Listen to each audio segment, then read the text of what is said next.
This video is brought to you by Grainger Warranty, your #1 online source for factory-backed extended warranties in the country.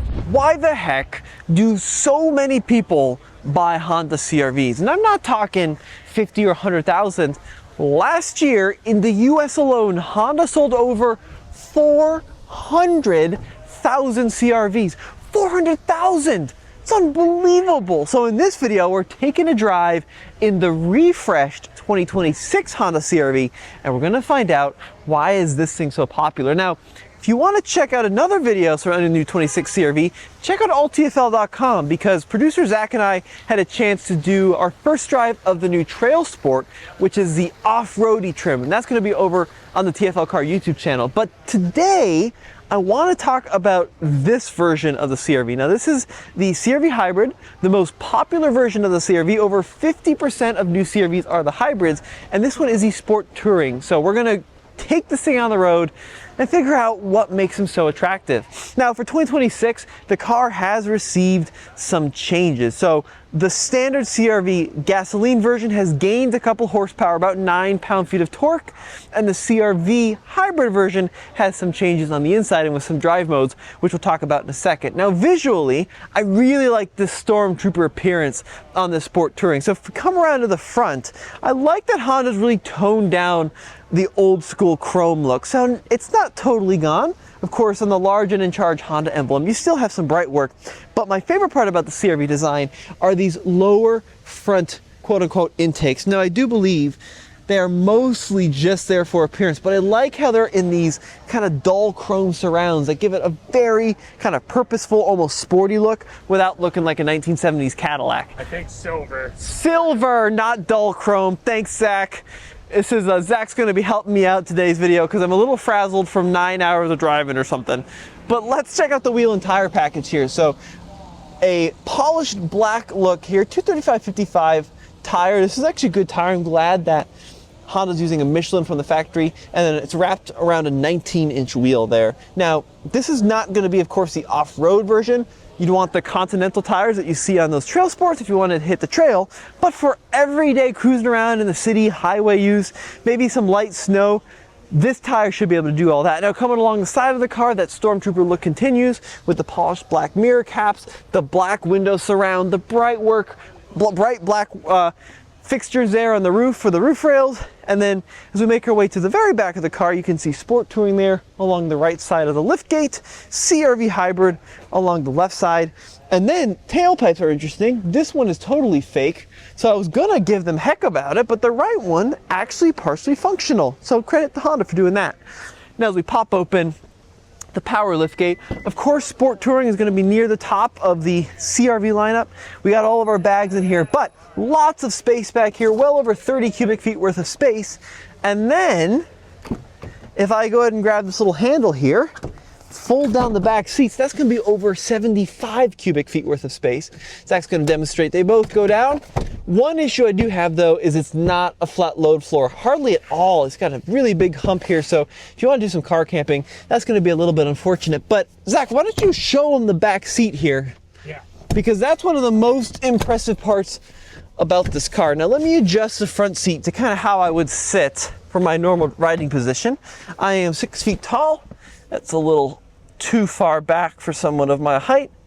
Okay, that's about right. So let's see how much space we have behind myself. A ton. So much space. This is my favorite part about this 26 CR-V, is the rear seat room is absurd. I mean, look, it's like limousine levels of rear seat room back here. Now, it does have a fairly small sunroof, so if you're looking for a full pano, we don't have it in this car, but headroom is actually okay. And if I pull this lever, also got some recline, yo. So if you want to go cruising in your CR-V, that's definitely an option.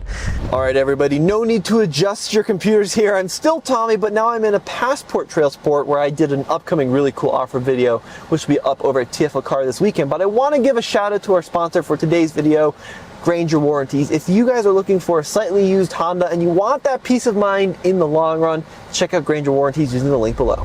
All right, time for the front seat. Now this Sport Touring trim has something quite nice. I really like these seats. So this is a two-tone look with the dark outers, that lighter gray inner, and then this also has this kind of funky orange stitching along the bolstering and across the center console there. You find that throughout on the shift boot. You find it here on the leather-wrapped steering wheel. It's all very, very nice. And as we hop on in here, Zach, let's go and fire this baby into life. Foot on the brake, we're going to turn that audio system off, the Bose audio system. So a couple of things worth noting in here. Take a look at that driver instrument cluster here on CRVs now for 26. We're going to find this across the board. So we've got our full digital cluster, very configurable. I can check out the power flow. I can check out some of the fuel economy stats, navigation, and then same thing on the left side here. I got some more controls, including Apple CarPlay, Bluetooth, Android Auto. All that's going to be over there. The only thing I don't like about this particular trim is kind of this piano black, especially piano black over here by the door handle. Seems like a great way to get that scuffed very, very quickly. So I prefer kind of a different material up there on the door, but seats are very comfortable. And I think that this car is just the right size. That's part of the reason that this sells so many units, is it's very usable. If you're a solo person, it's not too big. If you have a family, you can really fit a lot of stuff and people in the back seat. It just makes a lot of sense. Now this technology here, this has got the Google built in. Hey Google, how you doing, buddy? I'm great. It's Pride Month, so I'm celebrating by sharing stories from the community, like this one. Heck yeah, that's great. Unfortunately, I don't have time for your story, but look, 9-inch screen now. They got rid of the 7-inch screen in the CRV with the Google built in. So right now we've got our Google Maps going. This is a brand new car. It's got 70 miles on it, so it hasn't been fully set up yet, but I like the Google Maps setup in here. Because of course it knows traffic information and it'll help you get the right way where you're trying to go. This is very Civic. This new, I guess it's not new for this model year, but this kind of honeycomb fixture across the dashboard. There's that Bose audio system Zach's zooming in on. I really like the steering wheel in these cars too. Heated steering wheel, heated seats, dual zone automatic climate control, Sport Touring. This is an expensive car. We're talking over $43,000 as tested, but it does have pretty much everything you'd expect in your compact crossover. All right, Zach's all buckled up, shifting it into drive with the physical shifter. No buttons or little doodads in this thing. And we're gonna take it for a ride here outside of Carlsbad, California. Let's see what's up. Now we gotta talk about this powertrain. So 204 horsepower, right, Zach?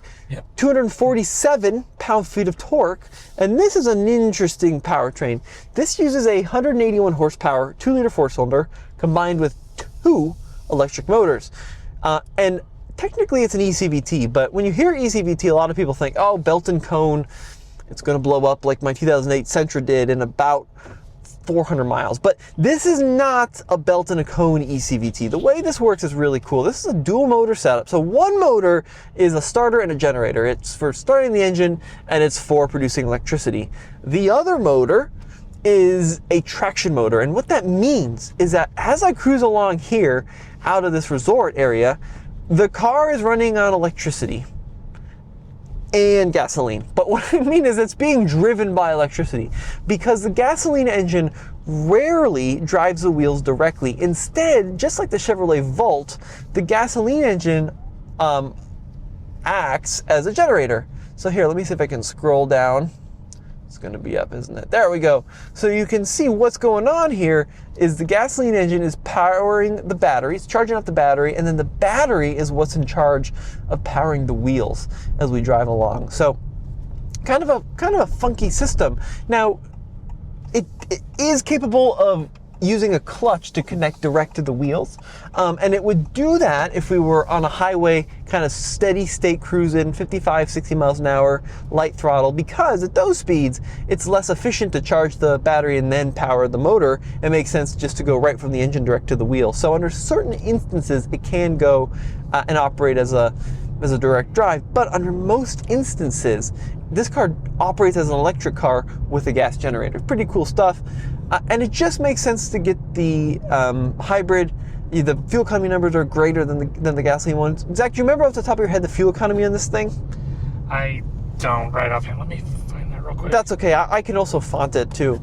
But that's kind of one of the benefits of the system is like you don't lose any reliability with this dual motor setup, but you gain power and you gain efficiency. And then of course there's also going to be a slight bump in cost, but I'm going to dial this thing up into the sport mode and then full throttle. Make sure it's not a cop. No, we're good. Okay, there's the speed limit, 40 miles an hour. Actually pretty quick off the line, and you can hear that simulated shifting. And EPA estimated fuel economy is 37 for all-wheel drive models and up to 40 for front-wheel drive hybrids. Thanks, dude. So 37 for all-wheel drive, up to 40 for front-wheel drive. Now, in the past, it's been interesting because you couldn't get the RAV4 hybrid in front-wheel drive, but under the new trim line, the new generation, I should say, you can. So this car's got some really stiff competition from the Toyota. Now, I will say, this car's more fun to drive than the Toyota. The Toyota's always felt just a little bit numb to me. This car's got more of a direct feeling. I really like the steering weight and the steering feel. It's not a sports car, but you do have a nice kind of quick steering rack, which gives it a very precise feel out on the road. Suspension's a little soft, but I just think it's more dynamic and less mushy is the word I'm going to choose to describe the Honda to the Toyota. The Toyota drives great, but it feels a little numb. This car is a little bit more engaging. The interior is a little dark across the lineup. Like, I would love more color and kind of contrast from the CR-V interior. Let's do a quick turning radius check. Oh, like a glove. Back on the throttle. It is weird hearing that quote-unquote transmission shift when it's just simulating shifts, but it doesn't have to do that. Kind of an odd situation, but very quiet, refined interior, comfortable seats, pretty good driver assistance, Honda sensing, right? We got blind spot monitoring, emergency braking, adaptive cruise control, pretty much everything. Lane centering in this thing, anything you'd want for driver assistance. Yeah, it does. It makes sense now why they sell 400,000 of these, because it does pretty much everything on the money. Now, a couple other changes for the 26 model year, right down here, the individual mode. So if I go into the individual mode, I can actually configure powertrain, steering,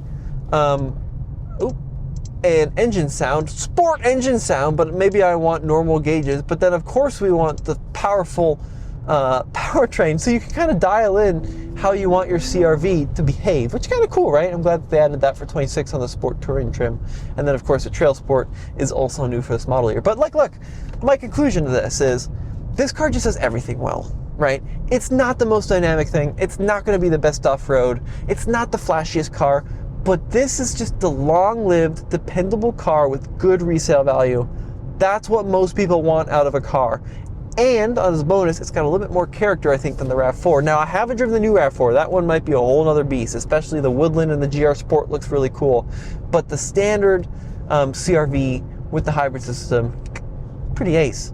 Folks, let me know what you guys think in the comments section below. This has been Tommy behind the camera, Zach. We'll see you next time. Head over to alltfl.com where you can watch our Trail Sport review. It's live right now.